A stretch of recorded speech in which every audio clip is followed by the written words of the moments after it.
Why don't I die fighting?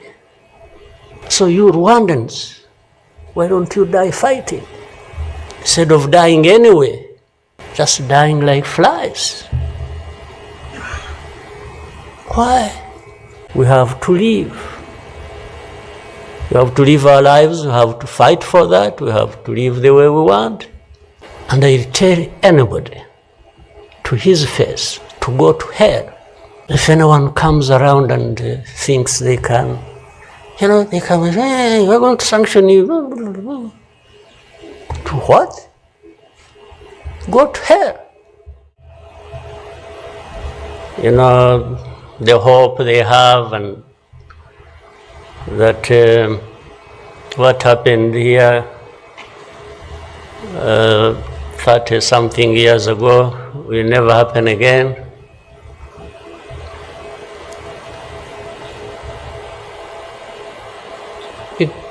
It won't be because of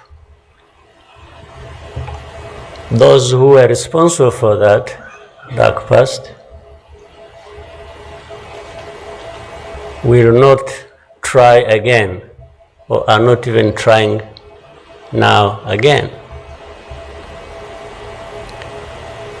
It will not happen again just because there will be people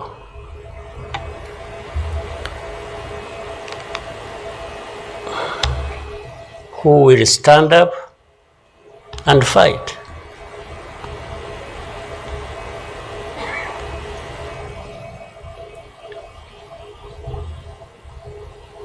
It's not because there are fewer people who wish to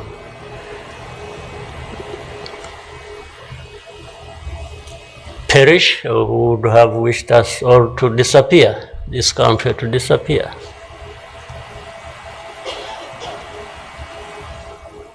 But how can people accept that? How can people not stand up and fight? Because anyway, well, there is a risk you may die when you stand up to fight. But if you don't, it's a sure thing you are going to die.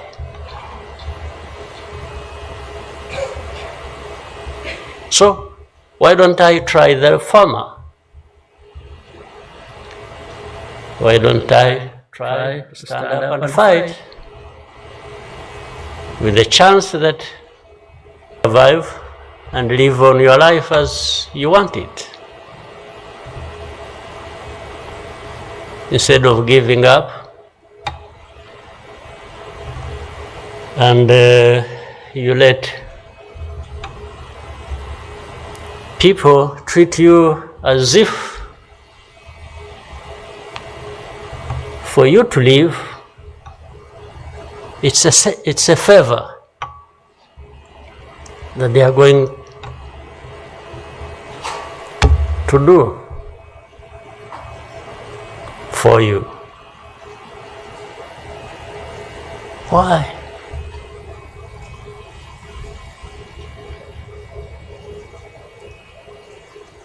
I've also had people come to me and warn me and say, President, you are too vocal, you say things that challenge these people who have the power in their hands, and they're going to kill you. Well, first of all, it means they're killers. But my answer to them is, you know what? If I were to be there to just accept these things to happen, I don't think I would count myself as living anyway. It's like I would already be dead. To live a life of lies, of pretense,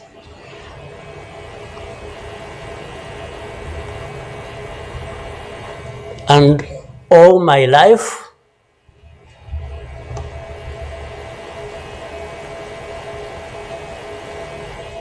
to somebody else,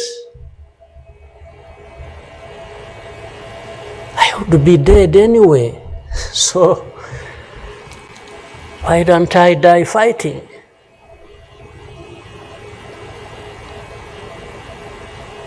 So you Rwandans, why don't you die fighting? Instead of dying anyway, just dying like flies. Why? But my message goes to other Africans who live like this on a daily basis, who are dehumanized. And they accept it and they beg. I can't beg to live. I can't beg anybody.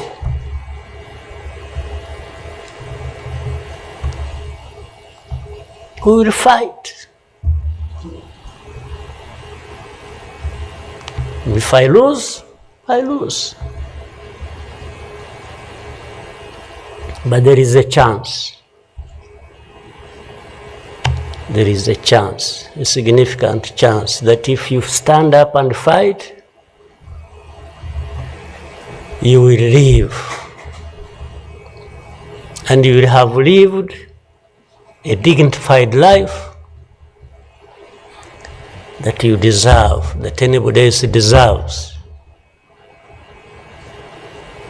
So these people who are there to the UN, they are there to these Western capitals, they are everywhere, they are just saying, Rwanda, this small country, this Rwanda. I mean, you see, when you are talking about Rwanda and ganging up together against Rwanda, you think it's some country that is, I don't know.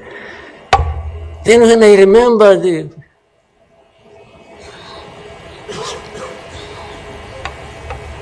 the facts about it, I just imagine the world has gone amok.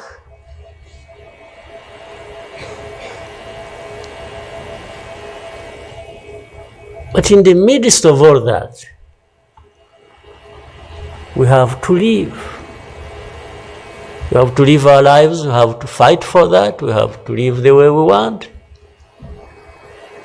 And I tell anybody to his face to go to hell. If anyone comes around and thinks they can, they come and say, hey, we're going to sanction you. To what? Go to hell. Just go to hell. You have your own issues to deal with. Go and deal with your own issues. Leave me to mine. This is the spirit, I think, Rwandans must have in their daily lives. So my worry is not about how powerful these people are that come down upon us and throw anything at us. I'm never worried about that. I worry about one thing, which has lived on for centuries. It's for Rwandans. It's for Africans who sit back and find nothing wrong with accepting to be treated like that. That's my only worry. When can Rwandans, when can Africans refuse to be mistreated like this, to be told they have no value, to be told that their lives have to be lived as a result of a favor they are being done by somebody else. What a shame for people to accept that even for a moment. You must not accept it. You must get up and fight for yourself.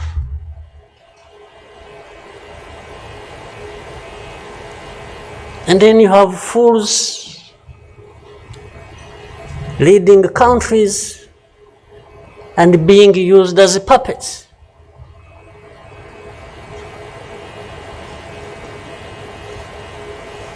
And they are stealing from their own resources, which they should be putting to the good use of their own people and develop them.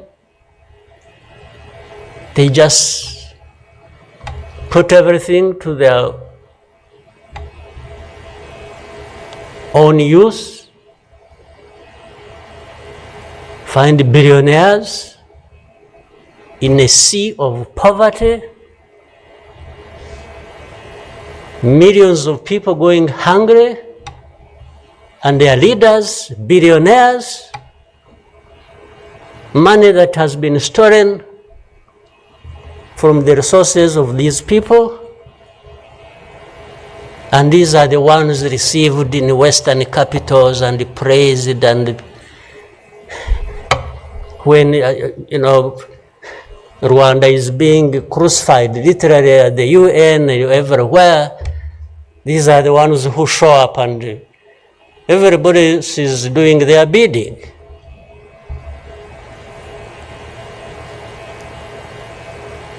They don't talk. These ones don't even say a thing. There is somebody to say it for them.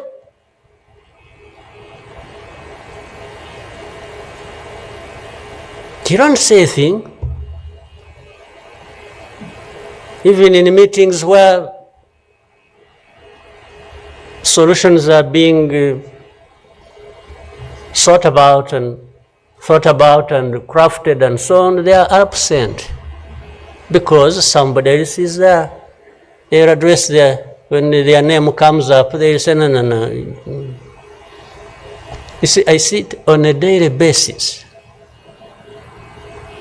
Somebody has agents, orders them, pays them to go everywhere preaching hate speech, killing people in broad daylight, setting fire on these people, burning in broad daylight. And when it comes up for discussion, they say, no, it's not this one. No. You see some other people, we look for them. But the person keeps coming up, he says, no, I will take the war to Kigali, I remove the government, these Tutsis, we are tired of them, like we were tired of them 31 years ago. Here, and it's okay. These wonderful people, these powerful people who tell us what to do and what not to do, they are okay with that. They are fine with that. And they expect us to accept it also ourselves.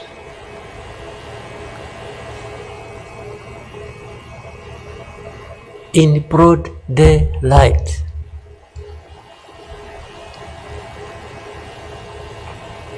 Hate speech, killings of people for their identity, uprooting them from their homes, and most of them are refugees here in this country. We have 125,000 people as refugees who have been living in camps, uprooted from their homes. in Eastern Congo. And then these powerful, good people come here and pick 1, 2, 3, another day 5, if there are many, to go and settle them in those beautiful countries of theirs. And they leave the majority here. And if they expect us to be thankful, that's a huge gesture of generosity. First of all, they take them knowing that these are actually refugees from a neighboring country. They don't take them as Rwandans. They take them as refugees from Congo. Only that they are taking very few. They are not, I wish they could take all of them. Those who wish to go and resettle them. So the rest becomes my problem. So what they have to do is cleanse Eastern Congo of all these people, bring them to Rwanda, take to your countries those you want, few, very few, not even 0.1%, and the rest should remain Rwanda's problem. Because after all, these ones are Tutsis like Kagame. That's a simple conclusion. But ask yourselves, how did these people end up being across the border of Rwanda? Was it really done by Kagame? Was it done by Rwanda? No, for us, we are here lucky that we are alive, that we survived.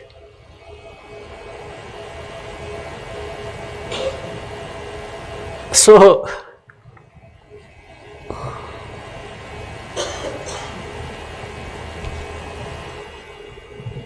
but as I say this,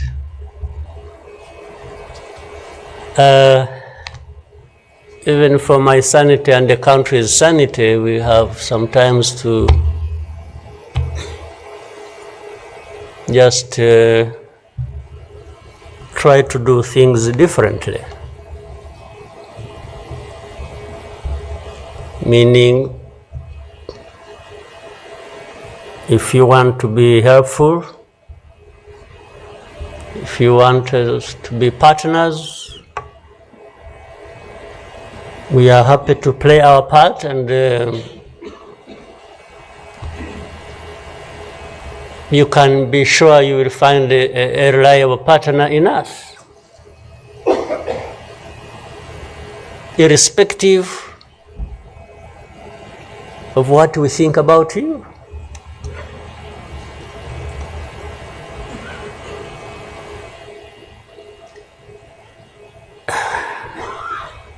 You know,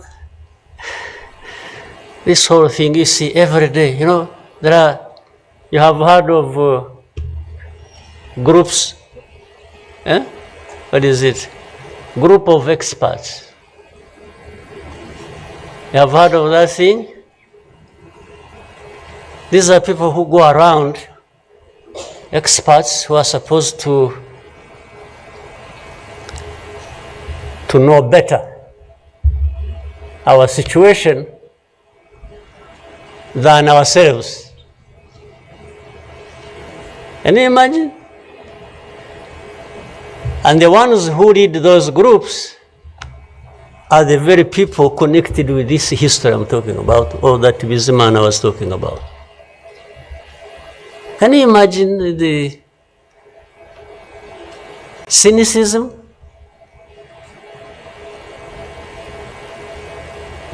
And this expert comes to me and asks me, you know, but this. So the whole thing about genocide, this ideology that has killed millions of people, into a problem of minerals. You know, it's okay. Let's imagine it's a problem of minerals now. Was it a problem of minerals in 1994? Which minerals were we fighting for here? Just imagine. Which minerals?